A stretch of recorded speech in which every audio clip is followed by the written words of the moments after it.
ನಾಳೆ ಸಿಗಂದೂರು ಕೇಬಲ್ ಸೇತುವೆ ಲೋಕಾರ್ಪಣೆ ಕಾರ್ಯಕ್ರಮ ಇದೆ. ಉದ್ಘಾಟನೆಗೂ ಮೊದಲೇ ಆಹ್ವಾನದ ಕುರಿತಂತೆ ವಿವಾದ ಶುರುವಾಗಿದೆ. ಉದ್ಘಾಟನೆಗೆ ಮುಖ್ಯಮಂತ್ರಿಯವರನ್ನ ಪ್ರೋಟೋಕಾಲ್ ಪ್ರಕಾರ ಆಹ್ವಾನ ಕೊಡಬೇಕಾಗಿದೆ. ಆದರೆ ಮುಖ್ಯಮಂತ್ರಿಯವರಿಗೆ ಇಲ್ಲಿವರೆಗೂ ಕೂಡ ಆಹ್ವಾನ ಕೊಟ್ಟಿಲ್ಲ ಅನ್ನೋ ಆರೋಪ ಇತ್ತು. ಇದಕ್ಕೆ ಸಚಿವ ಸತೀಶ್ ಜಾರಕಿಹೊಳಿ ಸ್ಪಷ್ಟನೆ ಕೊಟ್ಟಿದ್ದಾರೆ. ಸಿಎಂ ಸಿದ್ದರಾಮಯ್ಯ ಅವರಿಗೆ ತಡವಾಗಿ ಆಹ್ವಾನ ಕೊಟ್ಟಿದ್ದಾರೆ. ಇಂಡಿ ಶಾಸಕರ ಕಾರ್ಯಕ್ರಮ ಇದೆ, ಅವಾಯ್ಡ್ ಮಾಡಲಿಕ್ಕೆ ಆಗೋದಿಲ್ಲ, ಡೇಟ್ ಕ್ಲಾಶ್ ಆಗುತ್ತೆ. ಈಗಾಗಲೇ ಕಾರ್ಯಕ್ರಮ ನಿಗದಿಯಾಗಿದೆ ಸಿದ್ದರಾಮಯ್ಯ ಅವರದ್ದು. ಹೀಗಾಗಿ ಎರಡೂ ಒಟ್ಟಿಗೆ ಬಂದಿರೋದ್ರಿಂದ ತಡವಾಗಿ ಆಹ್ವಾನವನ್ನು ಕೊಟ್ಟಿದ್ದಾರೆ. ಡೇಟ್ ಕ್ಲಾಶ್ ಆಗಿದೆ, ಅದನ್ನು ತಪ್ಪಿಸೋಕೆ ಆಗೋದಿಲ್ಲ. ರಾಜ್ಯ ಸರ್ಕಾರದ ಪರ ನಾವು ಕಾರ್ಯಕ್ರಮಕ್ಕೆ ಹೋಗುತ್ತೇವೆ ಅಂತ ಸಿಗಂದೂರು ಸೇತುವೆ ವಿಚಾರದಲ್ಲಿ ಹೇಳಿದ್ದಾರೆ. ಕ್ರೆಡಿಟ್ ಫೈಟ್ ಏನೂ ಇಲ್ಲ ಅಂತ ಕೂಡ ಕ್ಲಾರಿಟಿ ಕೊಟ್ಟಿದ್ದಾರೆ.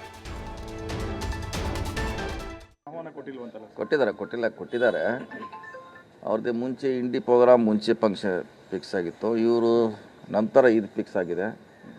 ಸೊ ಡೇಟ್ ಕ್ಲಾಶ್ ಆಗಿದೆ. ಹಿಂಗಾಗಿ ಅಲ್ಲಿ ಅವರು ದೊಡ್ಡ ಪ್ರಮಾಣದ ಕಾರ್ಯಕ್ರಮ ಇದೆ ಇಂಡಿ ಶಾಸಕರದು. ಹೀಗಾಗಿ ಅದನ್ನು ಅವಾಯ್ಡ್ ಮಾಡಲಿಕ್ಕಾಗೋಲ್ಲ. ಸಿ ಎಂ ಪರವಾಗಿ ನಾವು ಹೋಗ್ತಾ ಇದ್ದೀವಿ. ಆದರೆ ಮುಂದಿನ ಸಾರಿ ಸೊ ಆ ಡೇಟು ಇವರಿಂದ ಕನ್ಫರ್ಮ್ ಮಾಡಿದ್ರೆ ಒಳ್ಳೆಯದು. ಯಾಕಂದರೆ ಕ್ಲಾಶ್ ಆಗೋಲ್ಲ.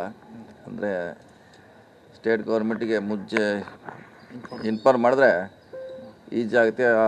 ಈ ಸಾರಿ ಇದಾಗಲಿಕ್ಕೆ ಅವಕಾಶ ಇದ್ದರೆ ಖಾಲಿ ಇದ್ದರೆ ಬಹುಶಃ ಬರ್ತಿದ್ರು ಅವರು. ಆದರೆ ಅವರು ಮುಂಚೆನೇ ಇದರಿಂದ ಅದನ್ನು ತಪ್ಪಿಸ್ಲಿಕ್ಕಾಗೋಲ್ಲ. ಅವ್ರ ಪರವಾಗಿ ನಾವು ಹೋಗ್ತಾ ಇದ್ದೀವಿ.